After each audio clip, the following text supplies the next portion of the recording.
Tuhan firman-Mu ajaib, kekal meski gunung menghilang.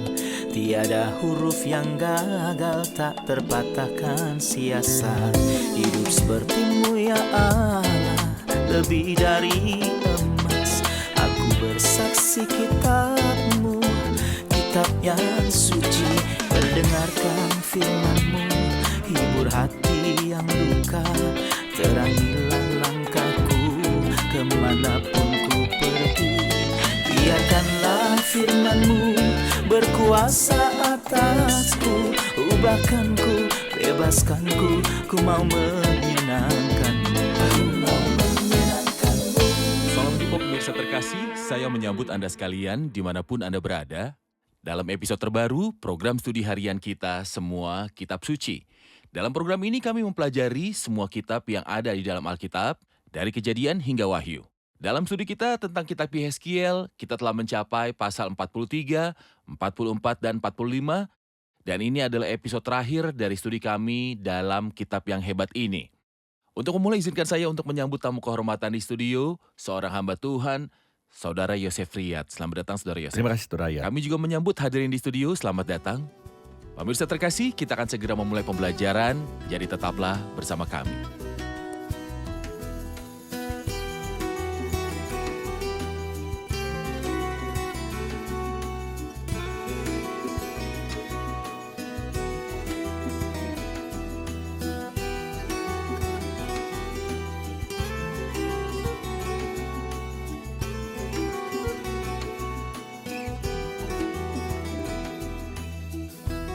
Berjumpa lagi, Saudara Yosef. Terima kasih, Saudara Riyad. Kita masih mempelajari kitab Yehezkiel yang seperti telah Anda katakan beberapa kali selama studi ini tentang kitab ini memiliki kesulitan tersendiri dalam beberapa peristiwa dan kata-katanya. Namun, dengan kasih karunia Tuhan, kita akan menjelaskan apa yang dikatakan Memahami Alkitab. hal-hal ini sangatlah penting. Benar. Tujuan kita adalah untuk menerapkan semua yang kita pahami dalam hidup kita dan menyatakannya kepada orang lain untuk mencapai manfaat maksimal dari kitab yang luar biasa ini. Benar. Dalam episode sebelumnya kita membahas detail pembangunan Bait Suci di kerajaan 1000 tahun yang penuh dengan sukacita. Ya. Hari ini dengan karunia Tuhan kita akan memulai studi di pasal 34, 44, dan 45. Saya perlu Anda memberikan judul untuk pasal 43. Pasal 43 membicarakan sesuatu yang sangat penting, yaitu kembalinya kemuliaan ke Bait Suci dan Yerusalem. Yehezkiel telah melihat bagaimana kemuliaan Tuhan meninggalkan Bait Suci, dan dia mencatatnya dalam pasal 10 dan pasal 11. Dan tentu saja dia sangat sedih ketika dia melihat kemuliaan itu pergi. Ada seorang wanita saleh, yaitu istri Pinehas yang jahat. Dan ketika tabut Allah diambil, dia tidak dapat menanggungnya dan meninggal saat melahirkan. Dan kata-kata terakhirnya adalah Ikabod. Jadi tentu saja Yehezkiel sangat tergerak dan sangat sedih karena kemuliaan Allah telah meninggalkan rumah Tuhan. Namun, Nabi ini menyaksikan kemuliaan Tuhan, meninggalkan Bait Suci, melihat dalam suatu penglihatan di akhir bukunya. Kembalinya kemuliaan itu ke Bait Suci. Namun ini bukan satu-satunya topik dalam pasal ini. Sisa pasal ini membahas mengenai mezbah dan persembahan-persembahan yang akan dipersembahkan di atasnya. Oke. Saudara Yosef, dalam pasal 43 ayat 1, dia berbicara tentang seorang pria yang menemani Yehezkiel, menunjukkan kepadanya detail-detail Bait Suci dan berkata, lalu dibawanya aku ke pintu gerbang, yaitu pintu gerbang yang menghadap ke sebelah timur. Sungguh kemuliaan Allah Israel datang dari sebelah timur, dan terdengarlah suara seperti suara air terjun yang menderu. Saya butuh komentar Anda tentang frase tersebut, dan terdengarlah suara seperti suara air terjun yang menderu. Yang dimaksud di sini adalah suara Tuhan. Dan jika kita membaca Wahyu 1 ayat 15, kita akan menemukan ekspresi yang sama. Tentang anak manusia yang adalah Tuhan Yesus Kristus, suaranya bagaikan deru air bah.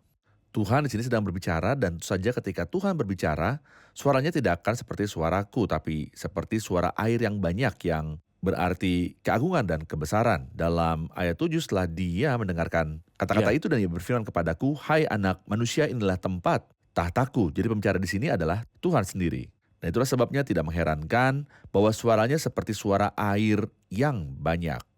Sebelum kita meninggalkan bagian ini, Saudara Yosef, dia berkata datang dari timur. Apakah ini berarti Seperti yang mungkin dipikirkan oleh sebagian orang bahwa karena kemuliaan Tuhan akan datang dari timur. Jadi dalam doa dan ibadah kita, kita harus menghadap ke arah timur. Apakah ini pembenaran untuk menghadap ke timur ketika kita berdoa? Kita tidak sedang menantikan kemuliaan yang datang dari timur, tetapi kita sedang menantikan Kristus yang akan datang kepada kita dari surga. Alkitab mengatakan karena kewargaan kita adalah di dalam surga, dan dari situ juga kita menantikan Tuhan Yesus Kristus sebagai juru selamat. Karena bangsa ini adalah bangsa yang duniawi, dan karena kemuliaan itu pergi dari arah timur, maka ia akan kembali dari arah yang sama. Tetapi bagi kita, syukur kepada Tuhan, kemuliaan Tuhan tidak meninggalkan kita, tapi kekasih kita ada di surga. Dan kita mengangkat mata dan hati kita ke surga, dan dari sana kita menantikan juru selamat Tuhan Yesus Kristus. Namun dalam doa kita tidak menghadap ke arah ini atau ke arah itu. Bangsa duniawi ini biasa menghadap ke Yerusalem. Karena mereka menerima perintah untuk melakukannya, tetapi kita mengangkat mata kita ke surga karena kasih kita ada di surga. Mengenai ayat yang disebutkan dalam Maleakhi, tetapi kamu yang takut akan namaku, bagimu akan terbit surya kebenaran dengan kesembuhan pada sayapnya. Selama matahari terbit dari timur, maka inilah kedatangan Kristus ke bangsa ini dalam penampakannya. Tetapi bagi kita sebagai gereja, Kristus akan datang sebagai bintang pagi yang terbit. Benar, Kita tidak berhubungan dengan area geografis atau astronomis selama berdoa. tentu.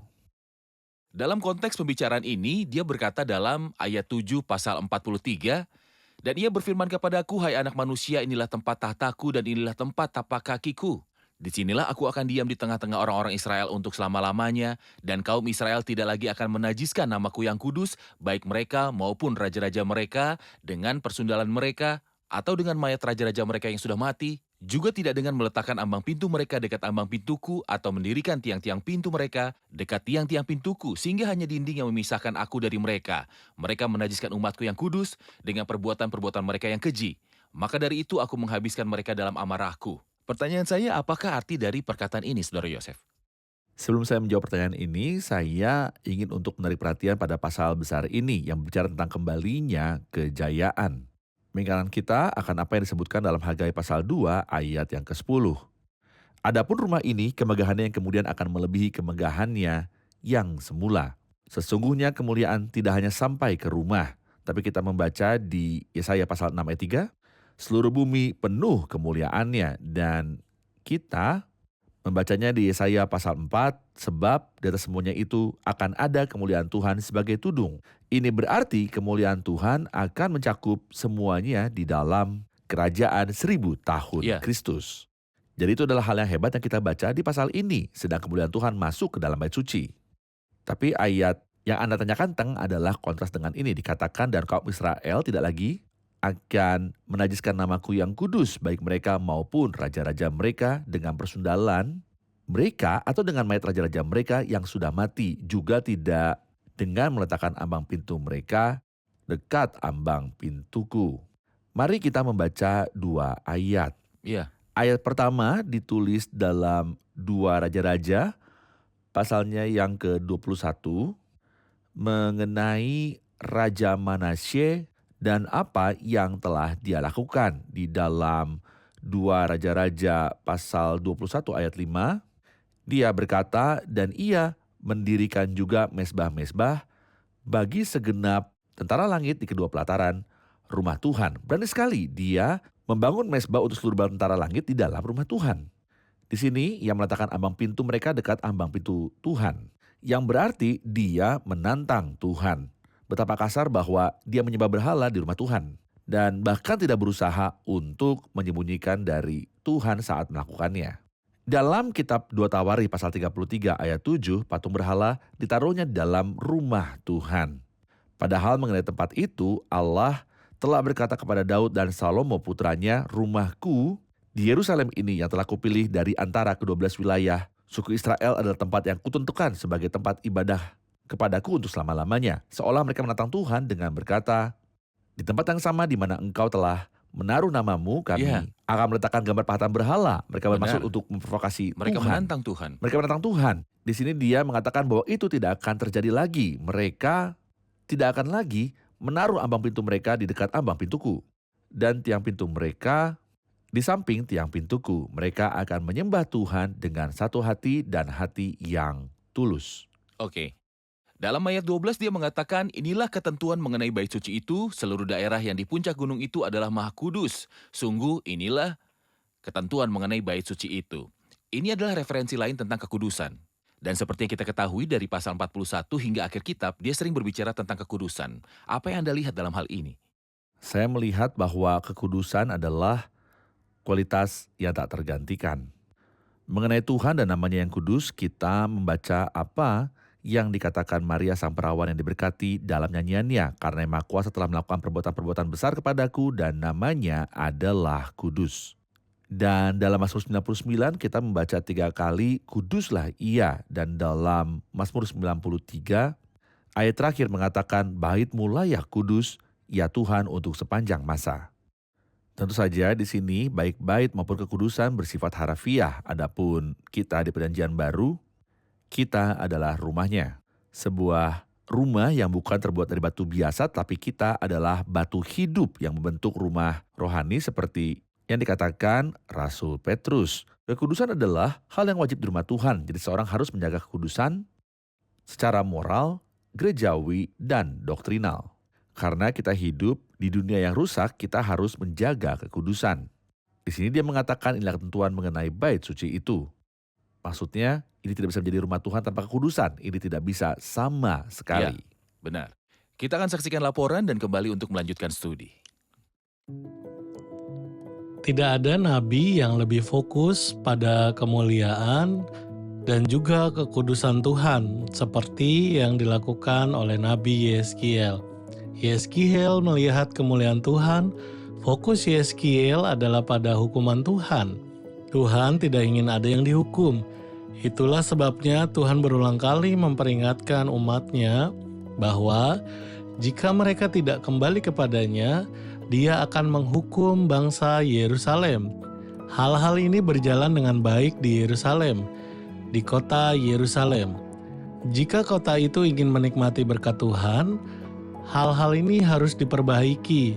Pendusta harus berhenti untuk berdusta, pencuri harus berhenti untuk mencuri, orang berdosa harus menjadi benar, dan keadilan serta kebenaran itu harus menang di kota tersebut. Ketika orang-orang mengakui, menghormati, dan juga menyembah Tuhan dalam roh dan kebenaran, baru kemudian berkat bisa datang atas kota itu atau kota tersebut. Kebenaran dan kebaikan harus menang sebelum siapapun bisa mengalami kasih, kemurahan, juga kebaikan daripada Tuhan itu sendiri. Dalam ayat 18 ia mengatakan, lalu ia berfirman kepadaku, hai anak manusia, beginilah firman Tuhan Allah, beginilah peraturan mengenai mezbah itu, ketika sudah selesai dibuat dan hendak mempersembahkan korban bakaran di atasnya. Apa yang dimaksud dengan persembahan bakaran? Apakah persembahan akan kembali lagi? Ada referensi mengenai mezbah, persembahan bakaran dan percikan darah, yang berarti kembali lagi pada persembahan pada masa kerajaan 1000 tahun. Sebenarnya persembahan akan kembali lagi di kerajaan 1000 tahun seperti yang kita baca di pasal-pasal ini secara khusus. Pembicaraan yang paling jelas tentang hal ini disebutkan dalam Yeskiel mulai dari pasal 40 hingga akhir. Dan Anda bisa memperhatikan bahwa mezbah ini dimaksudkan untuk 2 hal di sini. Untuk mempersembahkan korban bakaran di atasnya dan untuk menyiramkan darah ke atasnya. Masing-masing dari 2 hal ini memiliki makna. Persembahan bakaran melambangkan kesempurnaan Kristus dan darah melambangkan nilai pekerjaan Kristus. Jadi Kristus besar dalam pribadinya dan besar dalam pekerjaannya. Dan sebenarnya yang memberi nilai pada pekerjaannya adalah pribadinya. Jika dia adalah manusia biasa, maka pekerjaannya akan memiliki nilai yang terbatas. Tetapi karena dia adalah Tuhan yang menyatakan dirinya dalam daging, nilainya tidak terbatas. Jadi hendak mempersembahkan korban bakaran mengacu pada nilai pribadinya. Dan menyiram darah padanya mengacu pada kesempurnaan pekerjaannya. Beberapa orang bingung mengenai persembahan di kerajaan 1000 tahun dan bertanya apakah mungkin setelah terang perjanjian baru datang dan surat kepada Ibrani telah ditulis, kita kembali lagi untuk persembahkan korban di kerajaan 1000 tahun. Tentu saja bukan kita karena kita akan berada di surga. Saya akan berkata, iya, tetapi itu tidak dimaksudkan untuk menjadi pengingat akan dosa. Dalam perjanjian lama, ini adalah pengingat akan dosa setiap tahun. Tetapi di Ya. kerajaan 1000 tahun itu akan Ya. menjadi peringatan akan penyelamatan dan keselamatan. Oke. Dan bukan akan dosa. Jadi nilai korban tersebut bukanlah sebagai pendamaian, tetapi nilai peringatan yang sangat mirip dengan meja Tuhan sekarang. Benar. Mengapa kita merayakan perjamuan Tuhan? Apakah untuk pengampunan dosa kita? Oke. Tidak. Lalu mengapa kita merayakan perjamuan Tuhan? Untuk mengingat, lakukan ini sebagai peringatan akan aku. Untuk mengatakan pada Tuhan, terima kasih banyak. Mereka akan melakukan hal yang sama dengan persembahan, bukan untuk memperoleh pengampunan dosa, tapi karena dosa mereka sudah diampuni oleh darah Kristus. Tetapi seolah-olah mereka berkata kepada Tuhan, terima kasih banyak Tuhan atas apa yang kau lakukan bagi kami. Jadi persembahan-persembahan dalam perjanjian lama selalu merujuk pada kedatangan Kristus atau korban Kristus. Tapi persembahan-persembahan dalam kerajaan 1000 tahun adalah peringatan apa yang akan Kristus lakukan di kayu salib. Benar. Jadi 3 tahap adalah korban-korban dalam perjanjian lama yang merujuk kedatangan Kristus dan kemudian korban-korban dalam kerajaan 1000 tahun yang merupakan peringatan akan apa yang Kristus Benar. lakukan. Saudara Yosef, ketika kita beralih ke pasal 44, kita akan menemukan apa yang dikatakan tentang pangeran. Kata pangeran diulang berulang kali. Siapakah pangeran yang dimaksud dalam pasal 44 ini? Pangeran itu adalah seseorang dari keluarga Daud yang akan menghadirkan Kristus di sini di bumi, atau biarkan saya katakan wakil Kristus di bumi. Kristus akan bersama gereja di alam surgawi dalam kerajaan Bapa. Oke. Dia berkata kepada murid-muridnya, pada hari aku minumnya yaitu yang baru bersama-sama dengan kamu dalam kerajaan Bapakku. Jadi Kristus akan berada di kerajaan Bapa. Yang ada di alam surga, namun di bumi akan ada kerajaan anak manusia. Siapa yang akan mewakili Kristus di kerajaan anak manusia di bumi? Dia mengatakan tentang pangeran dalam ayat 3. Hanya raja itu oleh karena ia raja, boleh duduk di sana makan santapan di hadapan Tuhan. Tentu saja Kristus dengan tubuhnya yang dimuliakan tidak akan makan roti, tapi hanya pangeran yang mewakili Kristus di bumi. Kita telah memahami sebelumnya bahwa dia tidak bisa menjadi Kristus karena dia mempersembahkan korban untuk dirinya sendiri. Ya. Korban dosa dan Kristus tidak bisa mempersembahkan korban dosa untuk dirinya sendiri. Kita Benar. telah melihat ini dalam pasal 45 ayat yang ke-22. Ya. Pada hari itu, raja harus mengolah lembu jantan sebagai korban penghapus dosa karena dirinya dan karena seluruh penduduk negeri. Maka Kristus tidak bisa menjadi orang itu. Pada pasal 46, dia mengatakan, dan janganlah raja itu mengambil sesuatu dari milik pusaka rakyat, sehingga mereka terdesak dari miliknya. Hanya dari miliknya boleh ia mewariskan kepada anak-anaknya. Selain itu, pangeran yang memiliki anak-anak menurut daging adalah bukti lebih lanjut bahwa dia tidak bisa menjadi Kristus. Baik. Saudara Yosef, ayat 15 berbicara tentang mereka yang disebut imam-imam Lewi, anak-anak Zadok. Tetapi mengenai imam-imam orang Lewi dari Bani Zadok yang menjalankan tugas-tugas di tempat kudusku, waktu orang Israel sesat daripadaku, merekalah yang akan mendekat kepadaku untuk menyelenggarkan kebaktian dan bertugas di hadapanku untuk mempersembahkan kepadaku lemak dan darah. Demikianlah firman Tuhan Allah. Di sini para imam Lewi, putra-putra Zadok disebutkan lagi. Mohon ceritakan tentang mereka dan mengapa mereka khususnya akan memiliki peran dalam kerajaan 1000 tahun. Faktanya mereka memiliki peran penting. Karena dia mengatakan tentang mereka yang menjalankan tugas-tugas di tempat kudusku waktu orang Israel sesat daripadaku. Kapan ini terjadi? Dia mengatakan dalam ayat ke-10, tetapi orang-orang Lewi yang menjauh daripadaku waktu Israel sesat daripadaku dengan mengikut berhala-berhala mereka akan menanggung hukumannya. Merekalah yang mendapat tugas penjagaan di pintu-pintu gerbang bait suci dan tugas pelayanan di dalam bait suci. Merekalah yang menyembelih korban bakaran dan korban sembelihan bagi bangsa itu dan bertugas bagi bangsa itu untuk melayaninya. Mereka akan melayani orang banyak. Tetapi siapa yang akan melayani aku? Bukan imam-imam Lewi yang sesat ketika Israel sesat, tetapi mereka yang menjaga tugas tempat kudusku. Dan ini menunjukkan kepada kita bahwa kesetiaan sekarang dan di sini ketika kesetiaan sangat langka memiliki batasan yang kekal. Jika saya setia kepada Tuhan sekarang, saya akan menikmati banyak berkat ketika saya mencapai surga. Benar. Sementara mereka yang pergi jauh ketika seluruh Israel sesat, akan melayani orang banyak, tapi sayangnya mereka tidak akan melayani Tuhan secara pribadi. Baik. Izinkan saya beralih ke pasalnya yang ke-45 yang berbicara tentang pembagian tanah. Saya butuh komentar Anda tentang pasal ini, Saudara Yosef. Pasal ini mencakup dua ide. Ide pertama adalah pembagian tanah dan pembagian antara Tuhan, pangeran, dan orang banyak. Kemudian di pasal 48, kita akan menemukan pembagian tanah antara suku-suku, tetapi di sini dia bicara tentang bagian dari masing-masing, Tuhan, pangeran, dan orang banyak. Kemudian di bagian kedua dari pasal ini berbicara tentang persembahan dan perayaan. Persembahan yang akan dipersembahkan kepada Tuhan dan perayaan tahunan yang akan dijaga oleh orang banyak untuk Tuhan. Kami ingin memberitahu pemirsa terkasih bahwa ada peta yang menunjukkan pembagian tanah ini dan apa yang dialokasikan untuk Tuhan dan Pangeran. Peta tersebut akan diunggah di situs web kami, semuakitabsuci.com. Anda dapat mengunduhnya dan menyimpannya di Alkitab Anda, di kitab Yehezkiel, untuk memahami bagaimana pembagian tanah akan dilakukan. Saudara Yosef, mulai dari ayat 13 pasal 45, dia berbicara tentang persembahan dan perayaan. Mohon berikan gambaran tentang persembahan dan perayaan. Apakah ada perayaan selama kerajaan 1000 tahun? Persembahan disebutkan dalam ayat 13 sampai ayat 17. Dia memberitahu kita apa yang harus diberikan kepada pangeran dan apa yang harus dipersembahkan atas nama orang-orang tanah itu. Mulai dari ayat 18 hingga akhir pasal kita akan baca tentang 2 perayaan. Kita tahu dari Ulangan pasal 16 bahwa perayaan-perayaan utama ada 3. Paskah, perayaan Pentakosta, kemudian perayaan Pondok Daun. Paskah melambangkan masa lalu. Perayaan Pentakosta bagi kita melambangkan masa kini. Kita hidup dalam perayaan Pentakosta. Kemudian perayaan Pondok Daun atau Tabernakel melambangkan masa depan. Apa yang dengan jelas menunjukkan ketepatan kebesaran firman Tuhan adalah bahwa dia tidak berbicara tentang perayaan Pentakosta di Benar. sini. Karena Pentakosta berhubungan dengan gereja. Ketika Roh Kudus datang, dia datang pada hari Pentakosta. Itu sebabnya dia bicara di sini tentang Paskah dan Iya. fokuskan perhatian pada itu.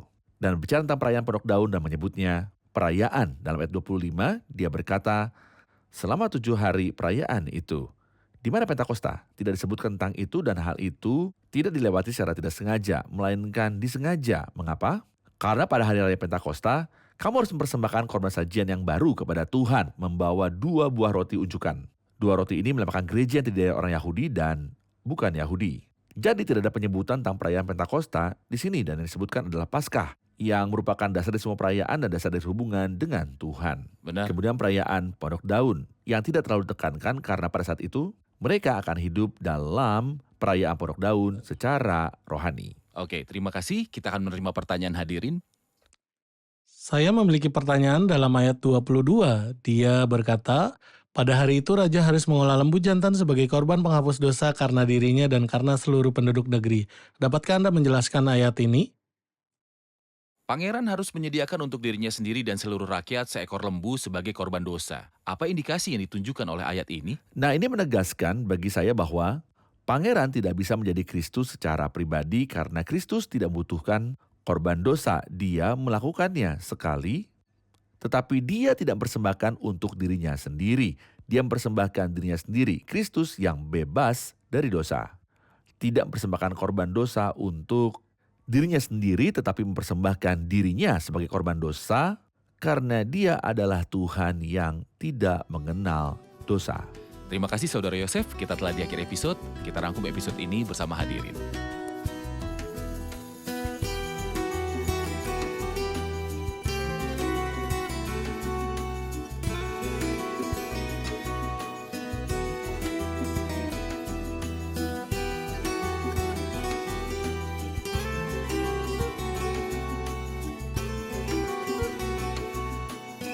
Halo semua, kita belajar dari pasal 43 dalam episode hari ini bahwa kemuliaan itu kembali lagi dari arah timur bait suci.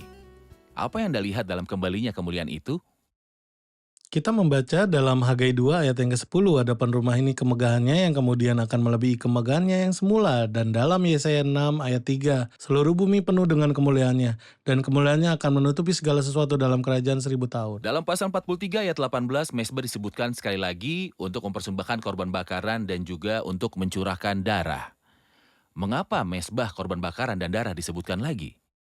Tujuan dari mezbah adalah untuk mempersembahkan korban bakaran yang melambangkan kesempurnaan Kristus. Oke. Korban bakaran akan memiliki nilai peringatan dari karya Kristus, mencurahkan darah ke mezbah melambangkan nilai dari karya Kristus. Oke, jadi persembahan dalam kerajaan 1000 tahun bukan untuk penebusan dosa, tetapi untuk peringatan.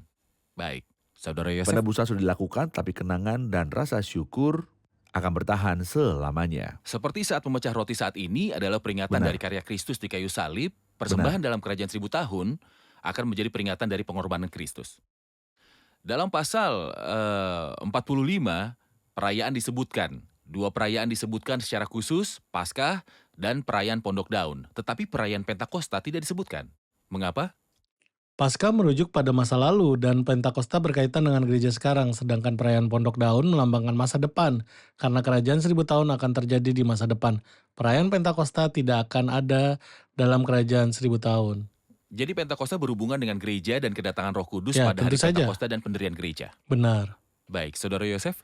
Ya, Pentakosta disebutkan dalam surat-surat, namun Anda tidak membaca tentang perayaan Pondok Daun dalam surat-surat, tetapi dalam nubuat, misalnya dalam Zakaria pasal yang ke-13. Maka semua orang yang tinggal dari segala bangsa yang telah menyerang Yerusalem akan datang tahun demi tahun untuk sujud menyembah kepada Raja Tuhan semesta alam dan untuk merayakan Hari Raya Pondok Daun. Jadi dalam Oke. kerajaan 1000 tahun, perayaan Pondok Daun akan berlaku. Anda telah menyebutkan bahwa Pentakosta dalam surat-surat berkaitan dengan gereja yang terdiri dari orang Yahudi dan bukan Yahudi Tepat. yang dilambangkan dalam dua roti dari perayaan Pentakosta. Dan ini disebutkan dalam Efesus pasalnya yang kedua, karena melalui dia kita memiliki jalan. Teks itu sendiri ditemukan di 1 Korintus pasal yang ke-16. Tetapi aku akan tinggal di Efesus sampai hari Pentakosta. Ayat ini mencakup baik itu makna maupun teks literal. Baik, terima kasih semua, terima kasih Saudara Yosef, Tuhan memberkati. Pemirsa terkasih, saya mengingatkan Anda tentang pokok-pokok pembicaraan yang telah kita bahas dalam pasal 43, 44, dan 45. Dalam pasal 43, kita membahas tentang kembalinya kemuliaan yang merupakan kembalinya terakhir dari penempatan kemuliaan di dalam bait suci dalam kerajaan 1000 tahun yang penuh kebahagiaan.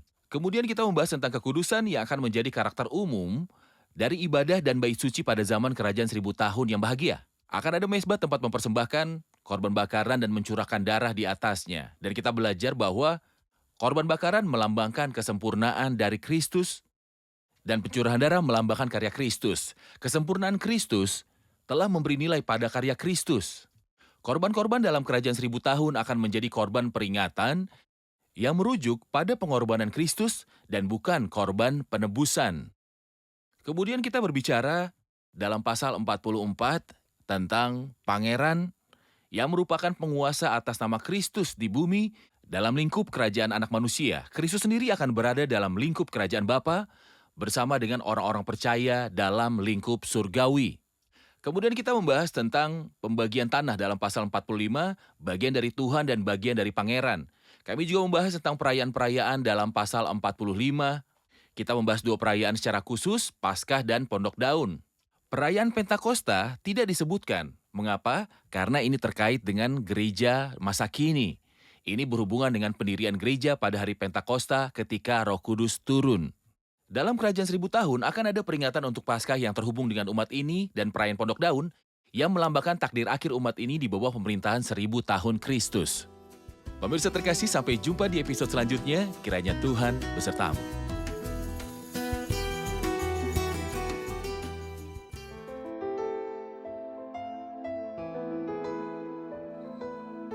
Tuhan firman-Mu ajaib, kekal meski gunung menghilang. Tiada huruf yang gagal, tak terpatahkan sia-sia. Hidup seperti-Mu ya Allah, lebih dari emas. Aku bersaksi kitab-Mu, kitab yang suci. Mendengarkan firman-Mu, hibur hati yang luka. Terangilah langkahku kemanapun ku pergi.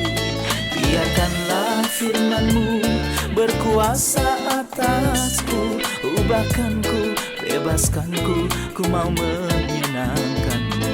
Tuhan firman-Mu ajaib, kekal meski gunung.